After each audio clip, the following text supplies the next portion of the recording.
Thank you, Tom. It's really good to be here again. I have come to love this community. And Ann is doing this, so do I need to be closer or, okay. Reading this morning comes from Sir Roger Scruton from a book called Effing the Ineffable, which you gotta love. He writes, and this is just an excerpt. He writes, "There is nothing wrong with referring to the ineffable. The mistake is to describe it. Something can be meaningful even though its meaning eludes all attempts to put it into words. Anybody who goes through life with open mind and open heart will encounter these moments of revelation, moments that are saturated with meaning, but whose meaning cannot be put into words. These moments are precious to us. When they occur, it is as though on the winding, ill-lit stairway of our life, we suddenly come across a window through which we catch sight of another and brighter world, a world to which we belong, but which we cannot enter." That's the end of the reading. I myself have been wrestling for several years with a simple question, and it really is simple and straightforward. It's one most of you have probably wrestled with too. That question, and my asking it, is central to my work in science and spirituality, and yet I've been stymied by it. The question is, what are my religious beliefs? My religious communities are several, and I like it that way. Each community provides a different something to my experience of life, but all of my spiritual communities are big tent communities, and they don't really answer the question. For example, being a UU gives me a place in a community of religious oddballs, if you don't mind me saying that, but we're all odd in different ways, right? So when someone asks me that dreadful question, so do you believe in God or not? It doesn't really work to say I'm a UU, right? It's almost a non sequitur. It's a dodge. I might as well say I'm a plumber, right? I'd like to have a word or a phrase that means what I mean. What do I mean? For me, this question is all wrapped around with this idea of ambiguity. So my friend Linda wrote to me asking for help. And Linda is not any kind of wacko. She's not especially gullible or flaky.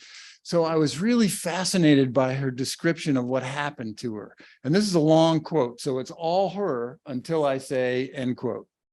She writes, "I wonder if you could help me understand from a more scientific view something that I experienced. I was walking the Camino de Santiago in Spain, and I was wondering if at the next town we might meet up with my grandson. As we were coming upon the town, an abandoned town high in the mountains and isolated. Now this is going to sound strange, and I have never experienced anything like this. A shaft of energy came from above me and went through me. I hope you will stay with me. It's hard to describe, but it was an energetic force, like a big shaft of light from the sky without the light. I could definitely feel it. It didn't hurt, and right afterwards, I thought my grandson was there, and he was. It was hugely tangible, this force. There was no denying it, and I was very aware. Have you ever heard of anything like this or could explain what this could possibly be? I've had many spiritual explanations. It was so strange that I still wonder what it could be. Thanks for listening." End quote. Notice how tentative Linda is in describing this experience. She knows I'm science-oriented, right? And she expects me to laugh at her. But she had already had spiritual explanations, apparently, none of them quite satisfying to her. So some of you may now be doing what people usually do, which is jumping to conclusions that fit your pre-existing worldviews. For example, some of you might be thinking, it was a hallucination, she was dehydrated or something. Maybe you're thinking it was a visit from angels, or it was a sign from God. Maybe it was a portal to a higher dimension. It was a mild stroke or some other temporary neurological problem. Maybe she was having an LSD flashback, and so on, right? I say there's only one fully authentic and scientific answer that I could give her. Here's what I wrote in reply, and this too is a long quote. I said, Linda, direct experience is all we ever have to work with. Each of us has to make sense of the world as we experience it. And sometimes we try to fit the experience into a worldview that doesn't allow the experience itself to be just as it was. Don't let anyone detract from or alter your memory of this. I have heard others speak of experiences like this. My suggestion to myself as well is to just let it be, just as it was. Any explanation from anyone can only diminish it. I say you should take it on face value as a mysterious, uplifting experience that was real and needs no explanation. Instead of trying to force it into a label, focus on how it felt to you and what the experience means for you right now, today. I think when we take the numinous and ineffable and try to use language to describe it, what was an expansive experience gets filtered through our culture's narrow filters, whatever culture we're from. And that process necessarily corrupts it in some ways. So try to remember it without words. Feel the sensations you felt then and try to carry that wordlessness through the next few hours or days and just see what happens. If you want my thoughts on what it really was, the only honest answer is, I don't know. I believe you that it happened, that it was real and tangible for you, and I believe it's important. I've just learned that too much thinking can ruin experiences like this. End quote. Now, people familiar with my work know that science is really bedrock for me personally. I try not to believe in stuff that there's no evidence for, right? Even then, when there's a lot of evidence for something, I try to take it on as a contingent belief, not as a certainty. The stronger the evidence, the more confident I am about it. But I try to remember that new evidence could come along at any time and shake everything up, right? This is what happened at the beginning of the last century in physics. Some might say, but JD, that means you don't actually believe in anything. Well, if belief means unshakable faith, immune to new evidence, then yeah, there's nothing I believe in. I think all knowledge is conditional. All certainties are chutzpah, to borrow from our Hebrew, our Yiddish friends. To believe in something unshakably, completely untethered from experience or evidence is to disconnect oneself from reality, I think, to disconnect ourselves from evolution, from the flow of life. I think conditional belief is a little bit like a boxer's stance or a Tai Chi movement, always flexible and responsive, never trapped in any narrow position. And this is the essence of science itself. It's also pretty unusual for human beings to actually live that way, to work out of that worldview. I'm still pretty much an apprentice of it myself. We humans like to know things, right? Or at least to pretend that we know. So another of my religious communities is the Religious Naturalist Association. And we define ourselves like this, quote, religious naturalists take nature to heart. We hold a naturalist view of how things are in the world, and we also see ourselves as religious in non-traditional ways as we absorb the wonder of being alive and the order and beauty of the cosmos. We ask what is and what matters, seeking answers from natural rather than supernatural sources. That's a quote from the website. So in short, most religious naturalists are atheists, including me, sort of. In my discussions with other atheists there, I'm sometimes a little bit frustrated by what seems to me a dogmatic adherence to materialism that I think is just a little too quick to dismiss personal experience that's ambiguous or hard to explain, like Linda's and like my own. For example, here's where the rubber hits the road. I have long been personal friends with the grandson and great-granddaughter of Edgar Cayce, the famous psychic. I met Edgar Cayce's son, Hugh Lynn Cayce, when I was a young man working at a summer camp run by the Edgar Cayce Foundation. The foundation was organized in 1931 to research and explore ideas found in Edgar Cayce's psychic readings. Ideas like reincarnation, pyramids, astrology, Atlantis, dream interpretation, and a whole lot about diet and health. Now, if you're a science-minded skeptic like me, you may already be doing the eye roll and searching for an exit, right? I get it. Edgar Cayce's psychic powers were thoroughly debunked while he was still alive in the 1920s. And by debunked, I mean that skeptics demonstrated that a clever shyster with knowledge of stage magic and enough rudimentary medical vocabulary could do everything Cayce did without any help from supernatural sources. If not for my personal knowledge of the Cayce family, that'd be enough for me. I'd conclude nothing to see here and move on. And to some extent, I have done that. But I know these people. I know them well. They're not hoaxers. These are good, kind, honest, sincere, authentic people. So on the one hand, my science orientation puts me squarely in community with skeptics who dismiss all this as fraud at best and dangerous pseudoscience at worst. On the other hand, I know these people. They've dedicated their lives to sharing Cayce's life and work, and they're certainly not getting rich from it. Far from it. Now, to be clear, I don't expect anyone to believe in Atlantis or reincarnation based on my assertion that Cayce's descendants are sincere people. I don't myself. So what do I believe? What do I believe? That Edgar Cayce tapped into some supernatural library of eternal truth? Or do I side with the skeptics, sure that it's all so much hokum and naivete? Well, though it may seem irrational and contradictory, I choose both and neither. I choose both and neither. Here's why. I don't believe for a minute that every aspect of the natural world has been discovered by science, or even that all the relevant categories of force and energy have been discovered.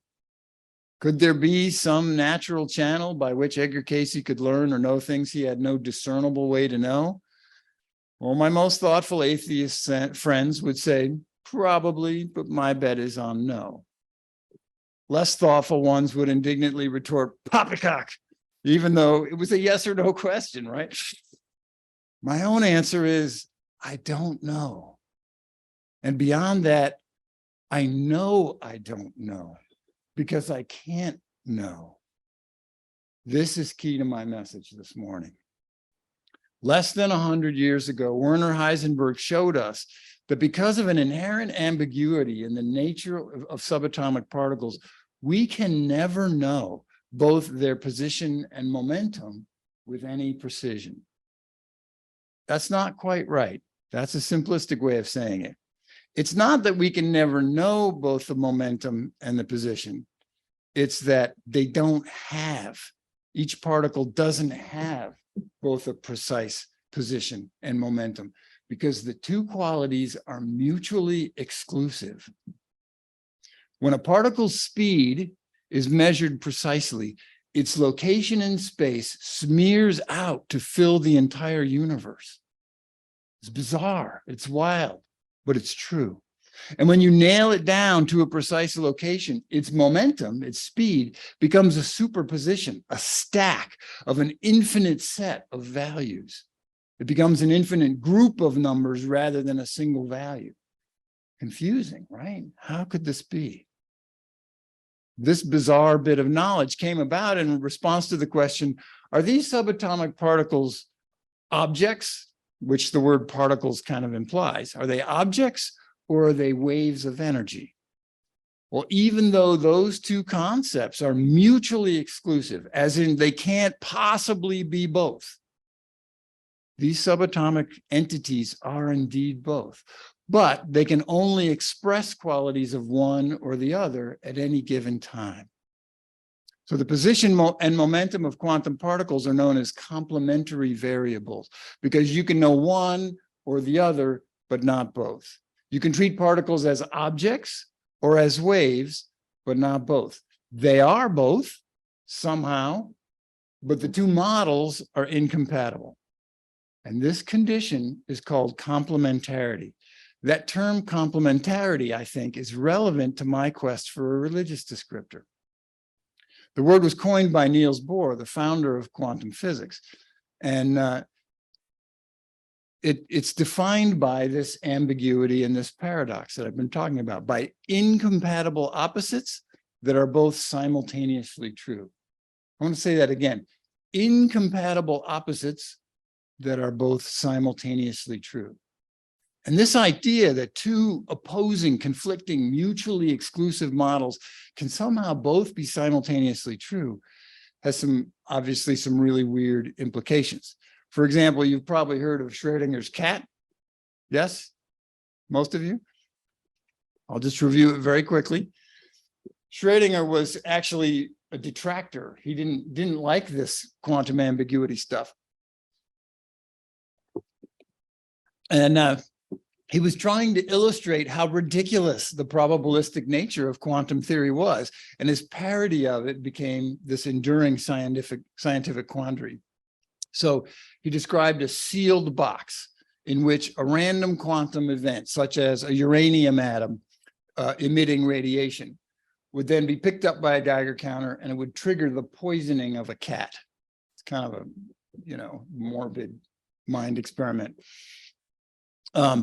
So after a while, during which the atom has a 50% chance of emitting a bit of radiation like that, the cat would be both simultaneously alive and dead because the atom both emits and doesn't emit the radiation until we open the box and observe it. Now, that sounds ridiculous. How can a cat be both alive and dead? Quantum theory says during that period, it exists in a superposition of both states, emitted and not emitted, taking the cat along with it.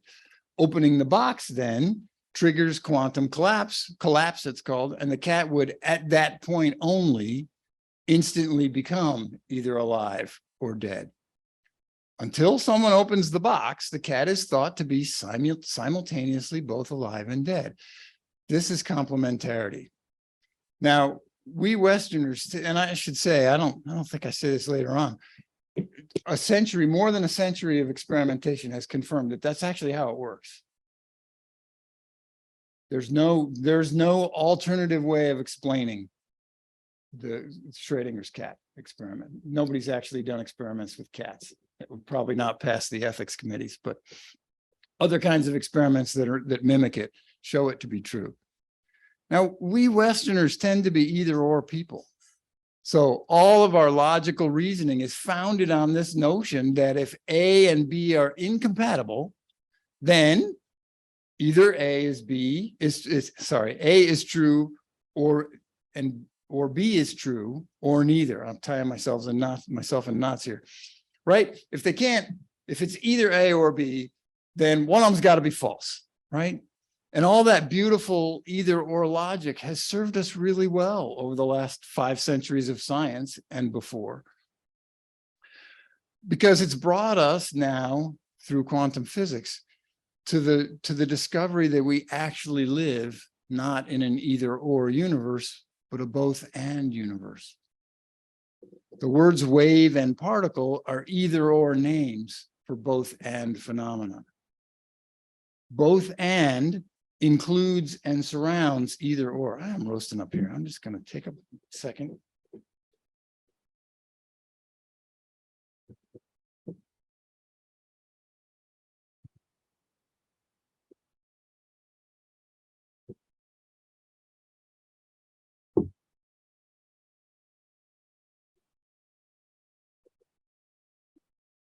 Both and is like an envelope that surrounds either or.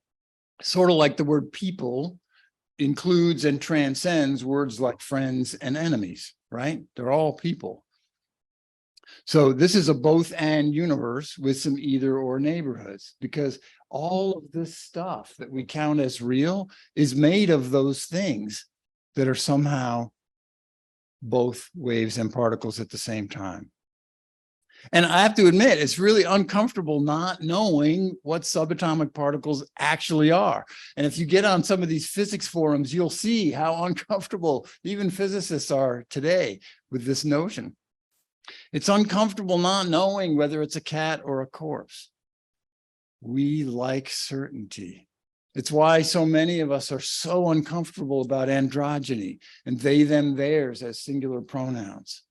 We want to put our knowledge in boxes, and we don't enjoy having to make whole new boxes like for the singular they. But we can do it. We can do it when we need to. Complementarity, however, is knowledge that's never going to fit in any imaginable box. Accepting it into our worldview would require serious personal discipline, a kind of discipleship even, contemplative practice. Complementarity invokes other concepts like paradox, crazy, strange, impossible, mystery.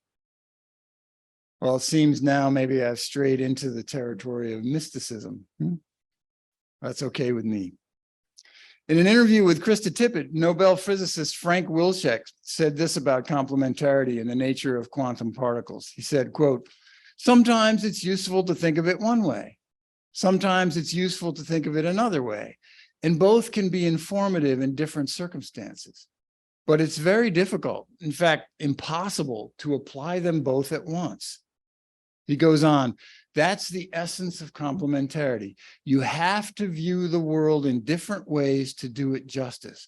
And the different ways can each be very rich, can each be internally consistent, can each have its own language and rules, but they may be mutually incompatible. And to do full justice to reality, you have to take all of them into account." End quote. Sounds a little bit like Unitarian Universalism, doesn't it? Another Frank Schaeffer, in his book, get this title, "Why I Am an Atheist Who Believes in God." He writes, "With the acceptance of paradox came a new and blessed uncertainty that began to heal the mental illness called certainty." End quote. Now, it may help you to know that Schaeffer is the son of famous Christian televangelists, Francis and I forget his mom's name.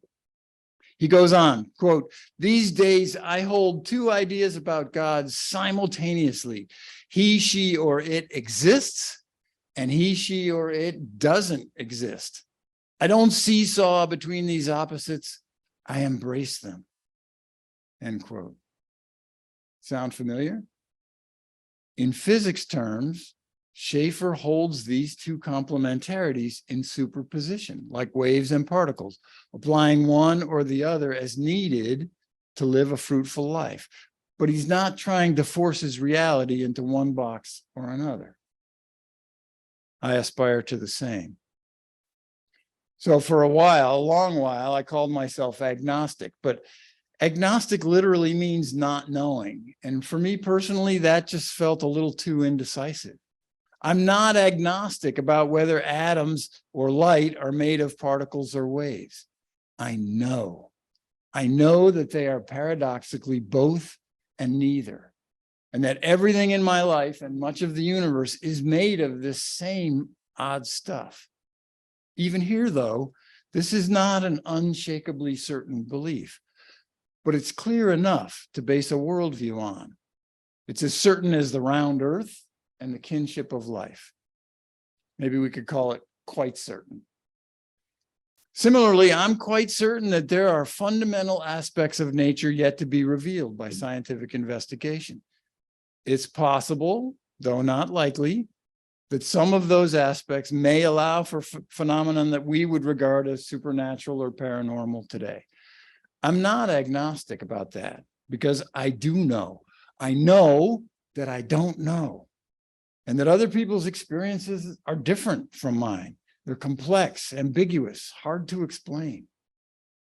Joseph Campbell says, "He who thinks he knows doesn't know. He who knows he doesn't know knows." So now I'm happy to accept Joseph Campbell's seal of approval. Like Frank Schaeffer, I'm an atheist who prays. I do not believe that an intervening supernatural deity is going to hear my prayer and violate the laws of physics to my benefit. I pray because I hear it, and it affirms my highest values. Does prayer work? If you're praying for a new Mercedes-Benz, I'm quite certain it does not. But as a vehicle, for reaching into my own subconscious and steering myself towards my highest ideals, well, it works for me. God grant me the serenity to embrace the ambiguities I cannot resolve. So asking, do you believe in God or not, is like asking what color the yin-yang symbol is, right? Is it black or is it white? It's both, and it's neither. It's not really a binary question, though it's often posed as one. Do you believe in God or not? Simple yes or no, right? Not simple. I think answering it honestly requires nuance, for me at least, but I think also even for the dogmatic extremes.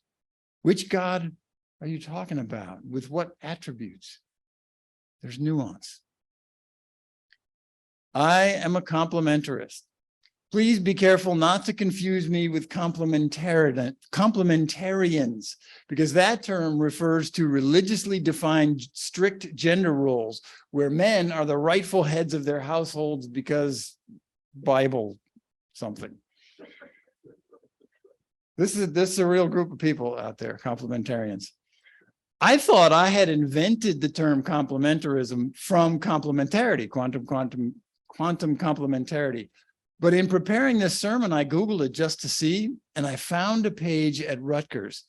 Quote, complementarism is the philosophical framework constructed on the basis of the postulate that the principle of complementarity formulated by Niels Bohr in quantum physics can be applied to biology, philosophy, and religion.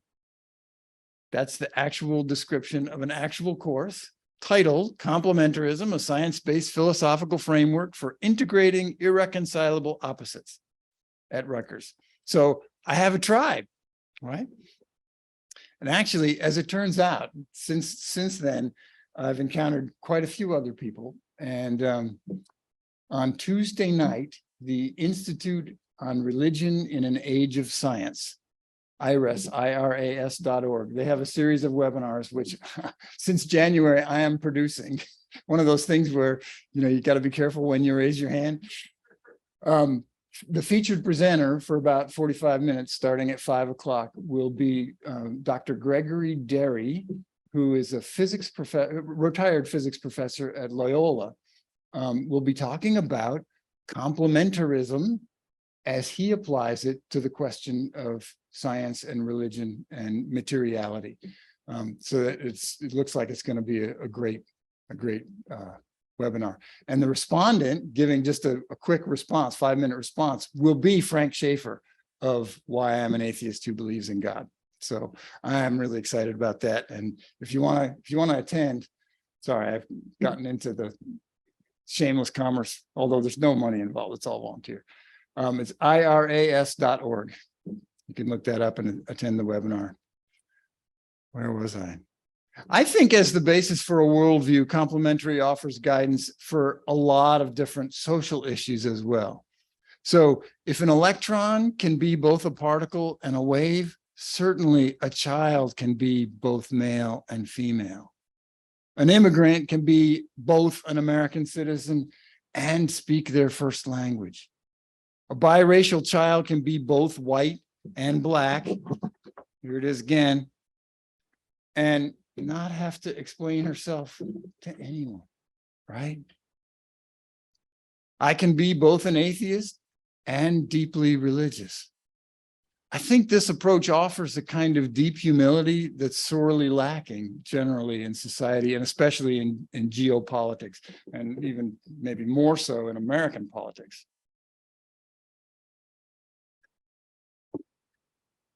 I'm a complementarist. My theology is embracing the paradox of irreconcilable opposites that are nevertheless both true, or at least both helpful. I'm an atheist who prays, a New Age skeptic who's more interested in your experience than in my explanation of it. My God is nature's nuance, and my spiritual practice is to live fully embracing that, starting with my perplexing fellow humans. So, go ahead. You can ask me if I believe in God. I hope I will remind you that creation itself is deeply ambiguous. I might say, tell me about the most puzzling and mysterious aspects of your beliefs. Where do they contradict themselves? Where do they defy explanation? Because that is the happy crossroad where your path and mine join. So be it. Amen. Thanks for inviting me this morning.